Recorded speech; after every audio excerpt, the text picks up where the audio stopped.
pemirsa Cokro TV, bersama saya Nong Darul Mahmadah dan juga ada Mas Guntur Romli dan tamu istimewa kita Gung Ari Dwi Payana, atau nama lengkapnya nih biar pemirsa Cokro TV tahu, Anak Agung Gede Ngurah Ari Dwi Payana.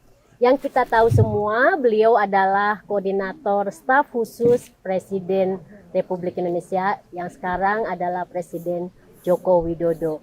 Nah, sekarang ini kita istimewa nih ya, luar biasa. Acara berada kopi di tempat yang istimewa ya. Di Pura Segara Danu. Daru ya. Ya, di Batur, di Danau Batur ini Danau ya. Batur. Bung Ari ya, dan kita ini akan ngobrolin, dan kebetulan ini berada di sebuah acara yang namanya pagelaran Nur Kukuwung Ranu. Kukuwung Ranu. Nah, Ya. nanti Gung Ari akan menceritakan apa itu arti dari Nuwur Kukuwung Danu. Ranu. Iya, Ranu itu danau. Jadi ya. Danu itu Bali Danu tapi artinya danau. Danau. Iya. Ya, danau. Dan acara ini, pagelaran ini merupakan penyelenggaranya adalah Puri Kauhan Ubud Ya. bekerjasama dengan Institut Seni Indonesia dan Denpasar. Pasar. Jadi nanti malam kita akan menikmati suasana dan mistis katanya ya. Dan saya juga terus terang ini adalah pengalaman pertama kali. Tapi turun berwawasan ekologis. Nah, nanti kita akan mendengar nih cerita dari Bung Ari tentang acara ini, tentang tradisi Bali, kenapa dibuat acara ini, Ya. pentingnya apa. Karena ini juga akan memberikan pengetahuan untuk pemirsa Cokro TV, bukan hanya di Bali, tapi di seluruh Indonesia. Mungkin juga teman-teman Cokro TV di seluruh dunia yang menonton acara ini tentang pagelaran ini ya. Silakan Mas Guntur, mungkin kita bisa memulai ya, Ya, baik. pertanyaan. Dilempar ke Guntur ya. Ya. Baik Gung Ari, kita mau dengar nih mau cerita tentang apa sih alasan filosofis dari pagelaran ini, kemudian kenapa dilaksanakan. Dan saya baca di Instagramnya Puri Kauhan Ubud kan ternyata tidak hanya acara hari ini saja, tapi Iya. sebelumnya sudah ada Rangkaiannya, rangkaian ya. acara itu. Mungkin Gung Ari bisa menjelaskan kepada Ini pemirsa Cokro TV. Harinya hari istimewa ya, karena hari ini di Bali itu diperingati hari Tumpak Uduh atau Tumpak Wariga. Tumpak Wariga itu hari spesial, setiap 6 bulan sekali orang Bali dan juga umat Hindu itu memperingati pemuliaan terhadap tumbuh-tumbuhan. Oh, Ya. tumbuh-tumbuhan. Jadi pemujaan terhadap ide Sang Yang Sangkara, yang manifestasi Tuhan yang menciptakan sarwa tumbuh-tumbuhan. Nah, setiap 6 bulan masyarakat Hindu Bali itu diingatkan untuk ingat bahwa dalam kehidupan mereka itu tumbuh-tumbuhan punya jasa yang luar biasa. Penting sekali. Tidak hanya tumpak uduh ya, ada kita tumpak kandang khusus untuk binatang. Binatang. Jadi orang diingatkan untuk mencintai, menyayangi, merawat, menjaga binatang. Sehingga semua sarwa prani ya di ciptaan Tuhan itu harus betul-betul kita rawat, kita jaga gitu, kita bangun kasih sayang pada mereka. Itu filosofi mengapa hari ini dipilih untuk perayaan Nur Kukuwung Ranu. Tempatnya juga istimewa gitu. Tempatnya adalah di Pura Segara Ulun Danu. Ini adalah salah satu danau terbesar di Bali ya. Danau Batur. Bali itu punya 4 danau Mas. Ada Danau Batur yang paling besar, ada Danau Beratan yang di Bedugul, Danau Tamblingan, dan Danau Buyan. Jadi 4 danau ini, catur danau ini adalah benteng sebenarnya sumber daya air Bali gitu. Sumber kehidupan. Iya, masyarakat dan Bali itu yang mengairi sawah-sawah dan juga lahan yang ada di Pulau Bali gitu. Jadi di hulu itu ada 4 danau. Bayangkan ini kita punya benteng yang luar biasa ya. Ada Gunung Batur. Kemudian ada hutan di sekitar ini, banyak hutan Mas. Ada yang disebut dengan hutan kekeran, hutan yang memang dijaga, disakralkan, disucikan. Tidak boleh dipotong pohonnya. Kemudian kita juga ada danau. Nah, dari danau inilah dipercaya mengairi 330 subak di Bali. Nah, itu mengapa kami memilih tempat ini, karena Begini Mas, orang Bali itu punya satu keyakinan bahwa orang-orang yang di pesisir itu berhutang budi sesungguhnya dengan orang yang di hulu. Kami yang tinggal di pesisir, di pinggir laut, bahkan agak di tengah gitu, itu sebenarnya berhutang budi sama orang-orang di hulu, orang-orang yang di sekitar Danau Batur ini. Karena apa? Karena mereka yang menjaga gunung, menjaga hutan, dan menjaga sumber-sumber air, ya, termasuk danau ini. Ya, ya. Oleh karena itu, orang-orang di hilir itu harus membayar hutang gitu ya. Namanya Nawur Karma Bandana. Bahwa mereka bisa menikmati sekarang di hilir ini dengan air yang berlimpah, kemudian mengairi sawah-sawah itu, mereka mendapatkan air itu karena jasa orang di hulu. Gitu. Orang di hulu. Nah, oleh karena itu orang di hilir ikut bertanggung jawab untuk menjaga hulu. Nah, ini yang saya kira salah satu filosofi penting yang perlu diteruskan sampai saat ini. Ini bukan urusan masyarakat Batur aja ini. Menjaga gunung, hutan, danau itu bukan urusan masyarakat Batur dan sekitar. Sampai ke hilir harus pun hilir ikut terlibat dalam menjaga hulu. Sehingga kita jauh-jauh nih datang dari Jakarta, datang dari Ubud gitu, ikut mengkampanyekan, mengajak masyarakat Bali untuk menjaga dan memuliakan. Membayar karma, membayar karma bandana. Karma bandana itu menarik tuh. Nah, Naur karma bandana. Naur itu kan membayar. Ya. Bung Ari, menarik tadi bicara soal keyakinan Hindu, tapi kita kembali ke soal tumbuhan, kepada alam, kepada danau, kepada sumber air. Ini menarik saya ya. Keyakinan agama, tapi juga kita ingatkan pada alam. Karena manusia kan nggak bisa hidup tanpa apa yang tumbuhan, air dan sebagainya. Kemudian ya itu seperti saya tanya tadi bahwa sebelum ini ternyata juga ada nanam pohon, kemudian bersih-bersih di danau itu apa sih bagian dari penting dari seorang pengikut Hindu Bali dengan kepedulian kepada alam itu? Iya, kami mempunyai konsep Trihita ya bahwa keseimbangan itu harus dijaga. Keseimbangan di makrokosmos maupun mikro. Ada satu prasasti yang ada di Buahan ya, di sekitar Danau Bantur ini yang mengatakan bahwa kita harus menjaga dan merawat alam seperti merawat diri kita sendiri. Jadi konsepsi orang Bali dan juga Hindu itu adalah antara Buana Agung yang disebut dengan alam dengan Buana Alit itu harus dijaga keseimbangannya. Alam besar, alam kecil. Besar dan alam kecil. Kalau tidak dijaga keseimbangannya akan menimbulkan duka, kesedihan, penderitaan. Jadi ketidakkeseimbangan itu terganggu gitu, baik keseimbangan Buana Agung maupun keseimbangan Buana Alit di tubuh kita. Kalau keseimbangan tubuh terganggu, itu akan menimbulkan penderitaan, gitu, kesakitan. Nah, itulah sebabnya mengapa orang Bali dan juga umat Hindu diajarkan untuk melakukan kerti. Kerti itu bagaimana dia memuliakan gitu alam supaya betul-betul pemuliaan terhadap alam itu bisa membangun keseimbangan. Dengan keseimbangan itu kebahagiaan terjadi. Nah, itu konsep kuncinya. Yang kedua, kita juga di Bali diajarkan untuk melihat sesuatu itu secara integrated dan holistik, yaitu nyegara gunung. Tidak ada yang terpisah-pisah. Tidak terpisah. Kalau kita bicara nyegara itu laut ya. Itu tidak terpisah dari gunung. Gitu. Jadi nyegara gunung itu kalau kita ingin melakukan sesuatu itu tidak bisa segmented ya.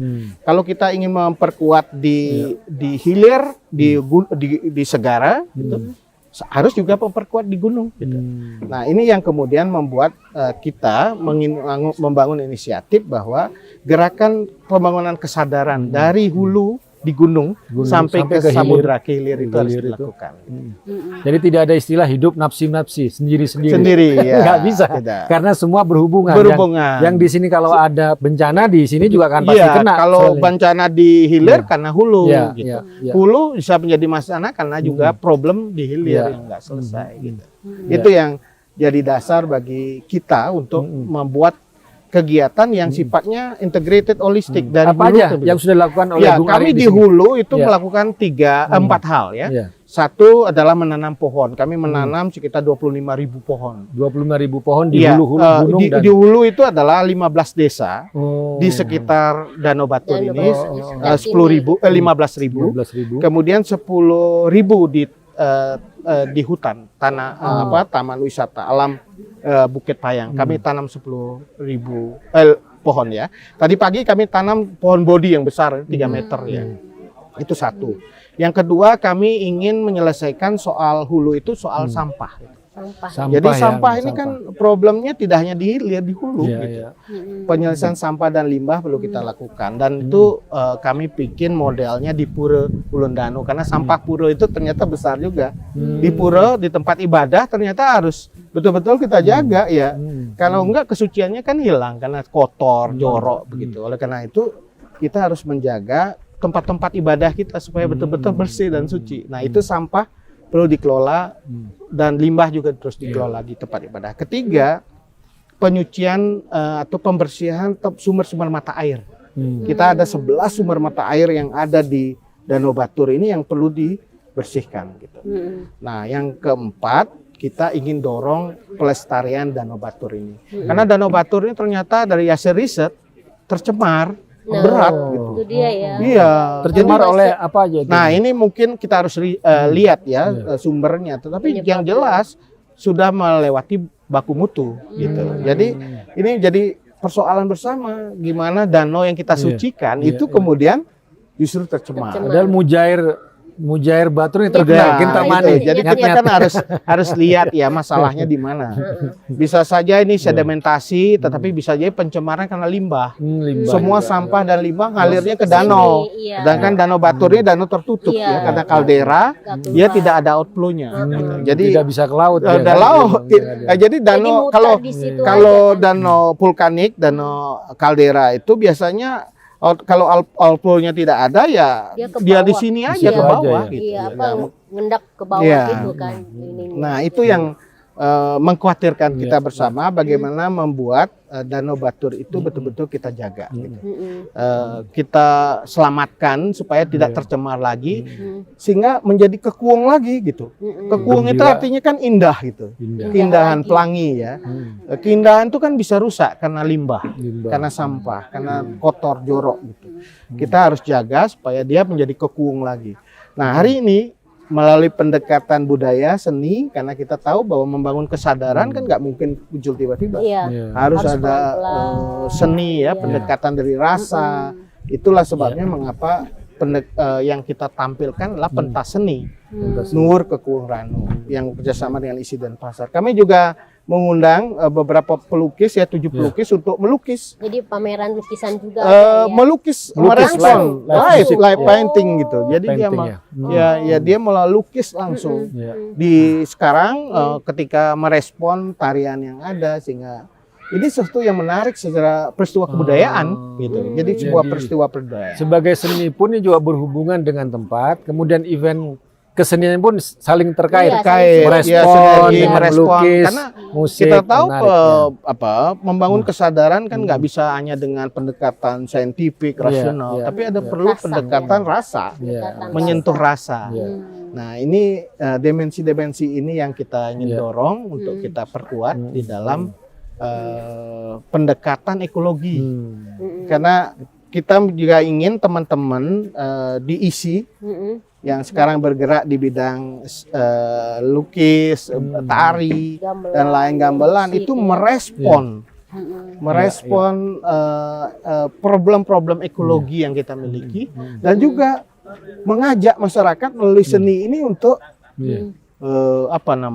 mendesiminasi gagasan-gagasan tentang kesadaran ekologis ini. ya. Jadi kesadaran ekologis basisnya saya lihat kan kearifan lokal ya. Kearifan lokal. Seni, budaya, ada agama masuk Agama di situ. masuk. Terus ada unsur adat, Ada desa-desa adat saya lihat juga itu kan. iya. Ya. Itu menurut saya satu pendekatan yang perlu kita dorong juga. Teman-teman kan banyak sudah bekerja dalam masyarakat adat, itu sudah berjalan. Kemudian pendekatan saintifik, riset evidence base itu sudah, advokasinya berbasis evidence, berbasis pada masyarakat lokal. Tapi kita juga ingin dorong supaya seniman juga terlibat di dalam proses ini. Nah, sekarang saya mau nanya ini, Gung Ari. Tadi kan kita soal acara pergelaran malam ini. Saya ingin nanya mungkin kepada Gung Ari sebagai seorang tokoh Bali, Hindu Bali, dalam lingkup nasional lah, melihat sejarah, karena saya ngikuti IG-nya Gung Ari ke Prambanan juga berapa situs katakanlah yang di situ kerajaan Hindu, peninggalan Hindu. Nah, apa yang Gung Ari pikirkan atau bayangkan? Saya lihat foto kan ada kadang-kadang foto sendiri termenung di gerbang di mana di Mojokerto itu kan. Apa sih yang kira-kira yang ada dalam benak gitu? Karena kan kita lihat harapan Hindu kan tidak hanya tentu saja ini bukan hanya Bali, tapi ini soal Indonesia, hubungan antar agama yang sejarah yang pernah mempersatukan kita. Bayangan Gung Ari sendiri apa itu? Saya melihat beberapa tempat dan meyakinkan saya bahwa Indonesia ini bangsa yang besar gitu. Dengan warisan yang dimiliki di masa lalu ya. Mulai dari teknologi candi. Bayangkan Prambanan dan Borobudur itu kan seperti masterpiece ya. Yang luar biasa di dunia. Bukan kita lihat hanya bentuk candinya, tetapi kemampuannya dia, talenta yang membawa batu besar, menyajikan sesuatu yang sangat indah gitu ya. Itu luar biasa ya. Termasuk juga kalau kita lihat pesan yang di dalam candi itu sendiri, relief candi ya, sangat kuat. Ada berbagai nilai yang sebenarnya relevan dengan persoalan kita sekarang ini, misalnya tentang alam, tentang edukasi, tentang nilai-nilai luhur, hubungan manusia, bagaimana membangun relasi dengan pencipta, membangun relasi dengan alam, dengan sesama, itu ada tercantum di dalam relief candi. Kemudian juga kita tidak hanya melihat dari sisi ajaran, tetapi pengetahuan yang bisa kita dapatkan itu sangat banyak gitu. Bayangkan salah satu candi di Muara Jambi ya, itu adalah sebuah tapak yang besar sekali menurut saya untuk menunjukkan bahwa di masa lalu kita pernah menjadi tempat untuk belajar dari pendidikan agama Buddha dari berbagai tempat di Asia gitu, untuk masuk di mendapatkan pendidikan agama Buddha di sana. Dan ini menurut saya harus kita ambil posisi respect terhadap masa lalu itu, tetapi tidak berhenti di situ. Tidak berhenti di respect saja. Respect saja, tetapi kita harus bisa melahirkan sesuatu inovasi baru berbasis pada akar masa lalu itu. Nah, ini yang saya dorong juga di Yayasan Purikawan Ubud. Gerakan budayaan yang saya ingin bangun di Bali itu adalah kita tidak cukup hanya mewarisi masa lalu, kita harus menciptakan sesuatu, membangun masa depannya. Kami di dalam bidang sastra itu dua hal yang sangat penting yang kami dorong. Pertama, menciptakan, mengkreasi sastra-sastra baru yang melihat persoalan kekinian dan kurang lebih bisa merespon juga masa depan. Yang kedua, sastra itu tidak cukup hanya sekedar teks gitu dipelajari, menjadi akrobatik intelektual, tetapi dia harus menjadi sesuatu yang mempengaruhi tatanan pribadi sosial masyarakat. Itu yang di Bali disebut dengan sastra wadi atau sastra paraga, karena harus melakukan transformasi perubahan individual dan transformasi perubahan sosial. Nah, itu yang dalam teman-teman disebut dengan knowledge based reform, atau bagaimana perubahan-perubahan itu berbasis knowledge ya. Itu yang saya dorong sebenarnya dalam konteks pemajuan kebudayaan Bali gitu, termasuk juga kebudayaan Nusantara. Jadi tidak berhenti pada masa lalu, tapi kita mengambil sikap hormat terhadap masa lalu itu untuk menjadi inspirasi untuk masa depan.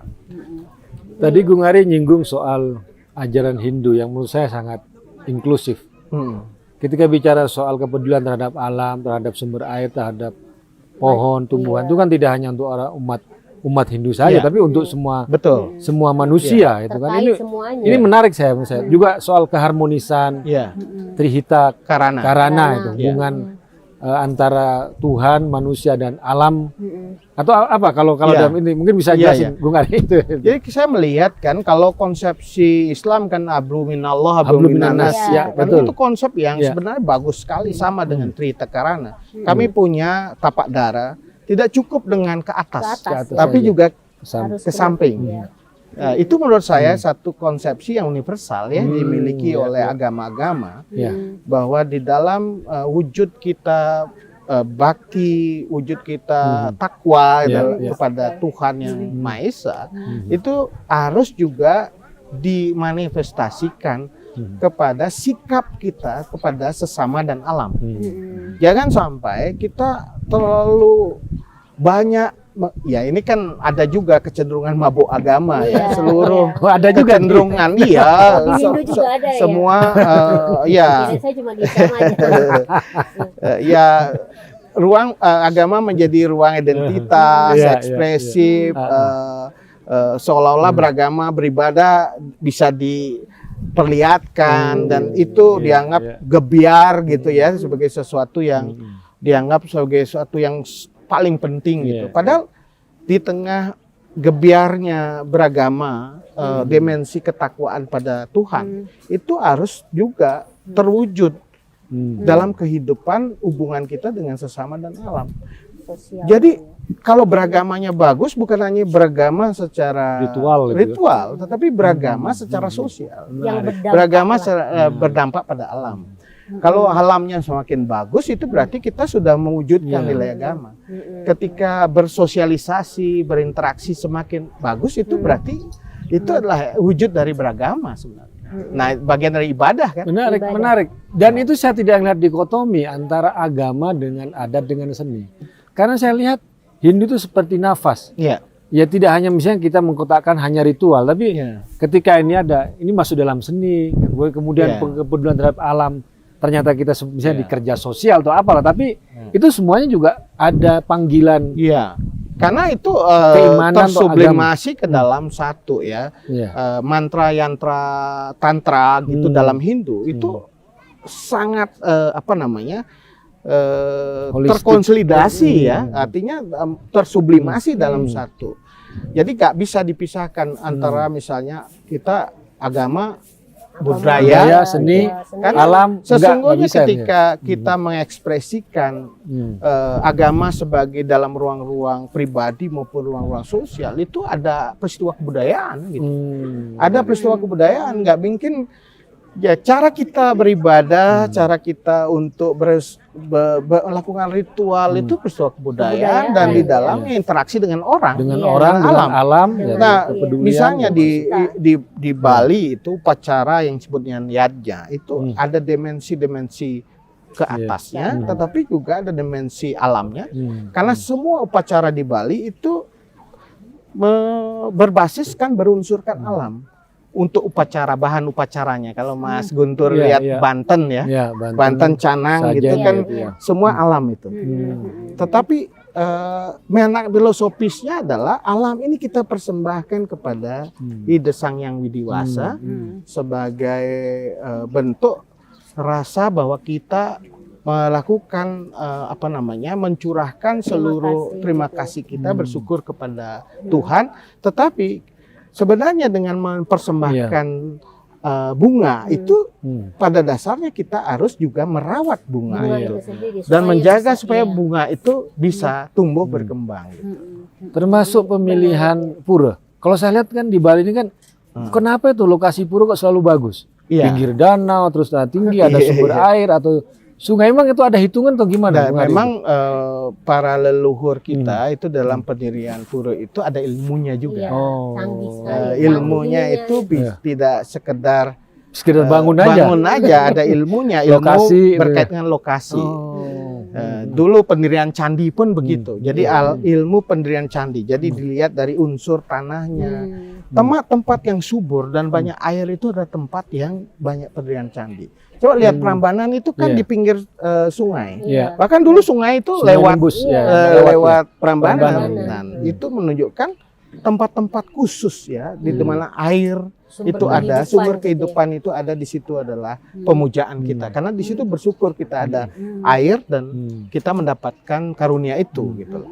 Nah, itu yang menyebabkan makanya pura-pura di Bali tidak hanya di gunung, tetapi juga di danau, di pinggir danau, di sumber mata air dan di pantai juga. Kemudian di pertemuan air, campuan itu, campuan. nah itu juga ada pura.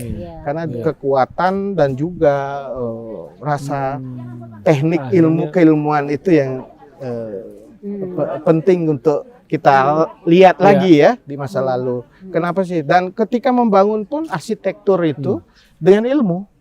Namanya asta bumi dan asta kosala kosali. Ilmu yang digunakan untuk merancang sebuah bangunan dan juga merancang sebuah tata letak bangunan dan juga bentuk arsitektur.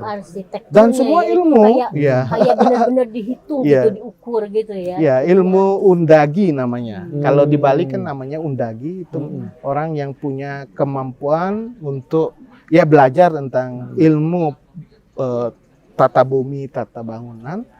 Dan menurut saya itu luar biasa pengetahuan-pengetahuan mereka tentang alam itu. Sehingga pemilihan kayu. Nah, kayu bahan itu ada klasifikasinya dalam Taru Pramana Lontar yang mengatakan bahwa ada ilmunya juga. Oh, taru itu kayu ini adalah kualitas 1, kualitas 2, kualitas 3. Gitu ya. Dan juga jenis-jenis pohon tumbuhan yang ditanam. Apakah ini untuk kepentingan untuk usada, untuk pengobatan, untuk kepentingan untuk selain pengobatan ada misalnya untuk kepentingan ritual dan lain-lain. Jadi ada ilmunya. Ada ilmunya gitu. Jadi menarik. Bisa dijelaskan. Sehingga kalau orang Hindu atau kita juga datang ke pura, kalau orang Hindu tidak hanya untuk sembahyang, tapi diingatkan kepada air, pada alam. Karena semua unsur upacara di Bali itu di Hindu itu menggunakan air, gitu, yang kita sebut tirta. Jadi mulai dari kelahiran, kematian itu tirta, gitu. Air yang menjadi pemutus ya, artinya menjadi unsur yang menyelesaikan upacara itu. Ya. Nah, ini kan kayak acara pagelaran ini kan sebenarnya bukan hanya ditujukan untuk masyarakat Bali aja ya. Betul. Kita ingin ini juga ditonton oleh teman-teman di seluruh Indonesia, bahkan di luar ya. Di luar. Nah, mungkin ada pesan dari Bung Ari untuk para pemirsa Cokro TV yang tidak hanya terkait soal tradisi atau agama Hindu aja ya, kan kita kan tahu Indonesia ini kan sangat kaya. Apa misalnya yang bisa disampaikan, yang ingin disampaikan oleh Bung Ari kepada pemirsa Cokro TV? Jadi ada persoalan bersama dari kita semua terkait dengan eksistensi kita sebagai bangsa besar. Itu pertama adalah persoalan krisis air ya. Ke depan air menjadi masalah dalam climate change sekarang ini, perubahan, ada problem tentang keterbatasan, kelangkaan air, tapi juga keberlimpahan air begitu, karena menimbulkan bencana. Itu harus kita kelola dengan baik. Dan water management kata kunci. Yang kedua, dan juga waste management, karena kalau air itu melimpah kemudian sampahnya limbahnya banyak ya kan, tidak baik untuk kehidupan. Yang kedua, pangan. Kita juga karena air bermasalah bisa dampaknya pada pangan. Kita menghadapi problem climate change dan energi ya. 3 ini persoalan lingkungan yang menurut saya harus kita bicarakan bersama-sama. Dari berbagai perspektif keagamaan, saya kira teoekologi ini harus duduk ya. Jadi agama yang menyelesaikan, mengajak masyarakat untuk menyelesaikan soal lingkungan ini. Lingkungan masyarakat. Dan kebudayaan juga harus bicara soal ini. Nah, itu adalah salah satu aspek penting yang harus kita selesaikan sebagai persoalan bersama. Yang kedua adalah persoalan relasi antar kita ya, persoalan relasi antar manusia. Ya. Kayak yang kita ada menghadapi problem segregasi sosial yang cukup memunculkan justru konflik ya, karena polarisasi, fanatisme, dan juga pada saat yang bersamaan ketimpangan ekonomi terjadi. Nah, oleh karena itu saya mengajak ini bagian dari gerakan kesadaran juga bahwa persoalan ekologi juga akan terkait dengan persoalan kemanusiaan, persoalan hubungan antar manusia, karena banyak konflik ekologi segos konflik orang itu, iya kan? Nah, itu harus kita selesaikan juga, bagaimana membangun relasi yang lebih toleran, kemudian membangun spirit baru di dalam relasi kebangsaan yang kita ingin dorong ke depan.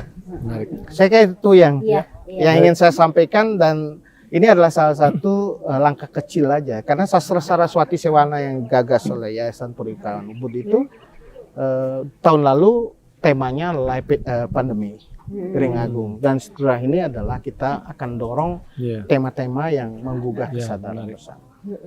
Dan ini semoga aja yang dikerjakan oleh Bung Ari di sini di Batur ini, di Danau Batur ini juga bisa menginspirasi di tempat-tempat lain, dan kita juga bukan hanya misalnya dilakukan oleh teman-teman Hindu, tapi yang tadi disampaikan oleh Bung Ari bahwa ini merupakan persoalan bersama kita. Jadi kita harus kerjakan juga bersama-sama. Terima kasih banyak loh. Terima kasih, ini sudah datang jauh-jauh juga dari Jakarta ya, Cokro TV. Langsung on the spot ya, lihat langsung keindahan Danau Batur. Jangan lupa juga datang ke Bali. Bali perlu dibantu. Ekonomi Bali terpuruk dalam 2 tahun terakhir ini. Kita harap teman-teman juga datang ke Bali, bukan hanya berwisata tetapi juga ikut membantu Bali dengan ekonomi dan juga menjaga lingkungan. Dan ini juga kalau kita ngelihat di kecenderungan penonton Cokro TV, di mana kebangkitan yang berbasis kearifan lokal, apakah itu agama atau adat, gitu kan. Tapi ini kan untuk menyelesaikan masalah kemanusiaan, masalah umat, atau kadang kita lihat misalnya ada kebangkitan dari soal kearifan lokal atau agama, tapi malah menciptakan segregasi dan polarisasi. Tapi tadi kan lihat bahwa ini orang ini tanggung jawab orang hilir untuk ke hulu berterima kasih. Itu menarik, ini malah bukan lagi titik temu, polarisasi, titik temu. Ekologi itu titik temu. Ya, saya kira ini menarik. Kita bisa mencarilah inspirasi yang lain dari basisnya kearifan lokal, apakah adat atau agama atau suku atau apapun, tapi yang bisa menjawab masalah manusia dan masalah umat. Itu yang menarik. Kalau saya lihat, kalau boleh diambil lah dari perbincangan dengan Bung Ari. Ini soal bukan soal alam saja, ini soal manusia. Soal manusia. Itu. Karena manusia sangat tergantung hidupnya dari alam juga. Jadi sekarang kan sangat antroposentris ya. Semua orang menganggap bahwa semua diselesaikan oleh manusia. Tergantung manusia. Dulu teosentris, semua oleh Tuhan. Nah, sisi lain ekosentris juga. Semua nggak mungkin diselesaikan oleh manusia, alam yang menyelesaikan. Tapi kita harus bangun keseimbangan. Semua tidak bisa terpisah. Antroposentris, ekstrem-ekstrem harus dibangun dalam bentuk keseimbangan, karena kita tidak hanya hero pada Tuhan, hero pada manusia dan alam. Semuanya harus menyatu, harus harmoni. Betul. Gitu. Sehingga kita bisa menjaganya bersama. Memang keasikan nggak bisa. Kayaknya jangan stop ya. Ini mohon maaf nih, soalnya kita mau mulai ya. Jadi mohon maaf teman-teman Cokro TV ya. Lain kali kita sambung lah di tempat yang lain. Karena setelah hulu saya mau ke Hilir. Kecampuan kan. Menarik. Oke, baik. Pemirsa Cokro TV, demikian perbincangan kita dengan Bung Ari dan juga Mas Guntur. Dan terima kasih semuanya dan salam sehat semuanya. Salam sehat. Dadah.